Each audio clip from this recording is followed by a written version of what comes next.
मी जमिनीवरच बसून होतो. समोर बिब्या भूत माझ्यावर हल्ला करायच्या तयारीत होता. इतक्यात बाजूच्या झाडीत मला हालचाल जाणवली. झाडीत जे कोणी होतं ते निश्चितच वजनदार होतं.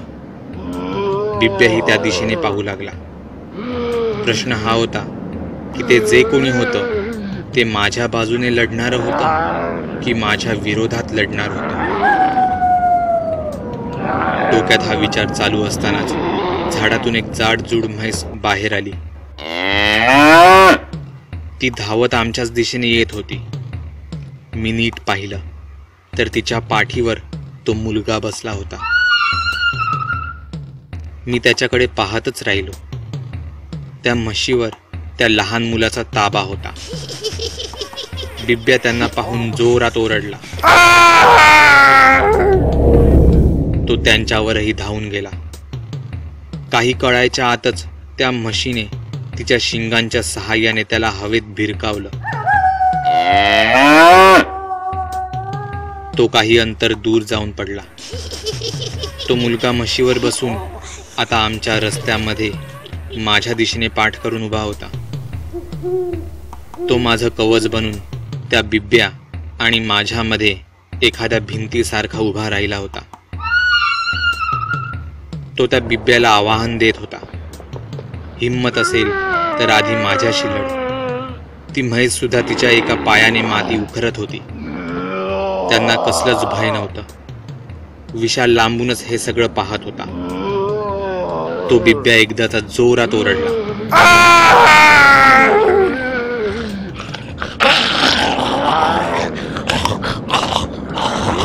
आणि पुन्हा हल्ला करायला सज्ज झाला. तो धावत आमच्या दिशेने येत होता. त्या मुलाने त्या प्राण्याला इशारा करताच तिने आपली शिंगे त्याच्या सरळ पोटात घुसवली. तो मुलगा जोरजोरात हसू लागला. माझ्या डोळ्यांवर माझा विश्वासच बसत नव्हता. एका 7-8 वर्षाच्या मुलाच्या चेहऱ्यावर इतके क्रूर भाव. हा सगळा काय प्रकार होता? स्वतःची कशी तरी सुटका करून तो बिब्या तिथून निघून गेला.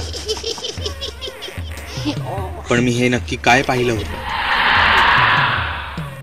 एरवी मुळूमुळू रडणारा तो लहान मुलगा त्या बिब्यासाठी यमराज बनून आला होता. यमराज. यमराज या शब्दावरून मला आठवलं, यमाचं वाहन सुद्धा रेडा. हा मुलगा कोणी यमाचा अवतार तर नाही ना? नाही. माझं डोकं मूर्खासारखा विचार करत होतं. तो मुलगा म्हशीसोबतच माझ्या दिशेने वळला. मी स्वतःला जरा सावरत जागेवरच उभा राहिलो. विशालही तिथे आला. त्या मुलाच्या चेहऱ्यावर एक स्मित हास्य होतं. त्याने फक्त एक पांढरं धोतरासारखं काहीतरी नेसलं होतं.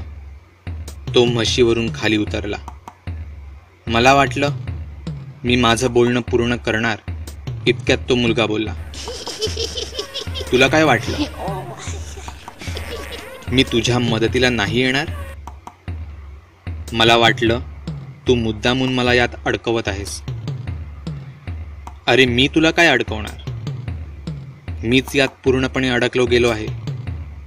मलाच तुझी मदत हवी आहे. तुला आणि मदत? तू तर काहीही करू शकतोस. मी आत्ताच सगळं काही पाहिलं आहे. तुला कोण्या सामान्य माणसाच्या मदतीची काय गरज?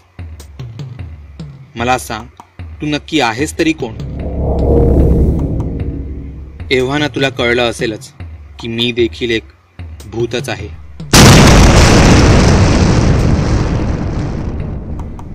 आणि तुला हे सुद्धा कळलं असेल की मी दिसतो तितका साधा तर नक्कीच नाही. पण माझ्या शक्तींवर त्या मांत्रिकाने ताबा मिळवला आहे. मी आत्ता असा तुझ्या समोर बिनधास्त उभा जरी असलो तरी मी संपूर्णतः त्याच्याच ताब्यात आहे. तो मला कधीही बोलावू शकतो. तो जेव्हा पाहिजे तेव्हा माझ्याकडून काहीही करूनही घेऊ शकतो. मी एक भूत आहे. मला सगळेजण चेतन या नावाने ओळखतात.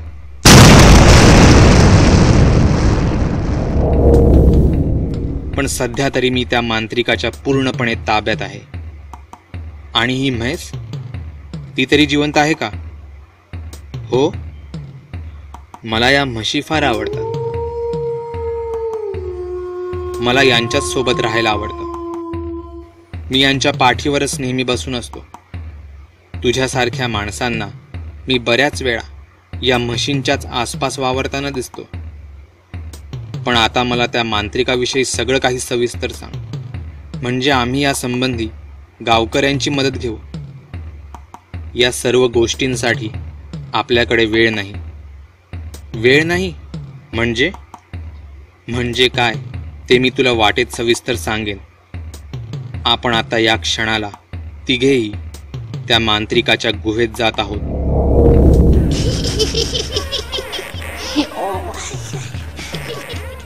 त्या मुलाचं हे बोलणं ऐकताच माझे हातपाय गार पडले. तो मुलगा कोण होता हे आम्हाला आता नीट समजलं होतं. त्या मुलाचा म्हणजे त्या भूताचा हेतूही आता स्पष्ट होता. पण त्या मांत्रिकाचा सामना आम्ही तिघांनीच करणे हे कितपत योग्य होतं? शिवाय या चेतनला तो मांत्रिक कधीही त्याच्या बाजूनी फिरवू शकत होता. मग अशा वेळी आम्ही काय करणार होतो? त्या चेतनला यातून सुखरूप बाहेर काढणार होतो की यात स्वतः अडकणार होतो? आणि या सगळ्यात गुरुजींची मदत घ्यायला हवी होती का? जाणून घेण्यासाठी पुढचा भाग नक्की पहा.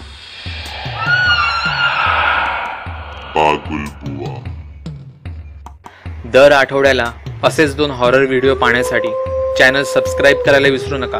चॅनल सबस्क्राईब करण्यासाठी या बटनावर क्लिक करा. व्हिडिओवर लाईक आणि कमेंट जरूर करा. इतर व्हिडिओ पाहण्यासाठी इथे क्लिक करा. व्हिडिओ जास्तीत जास्त शेअर करायला विसरू नका. धन्यवाद.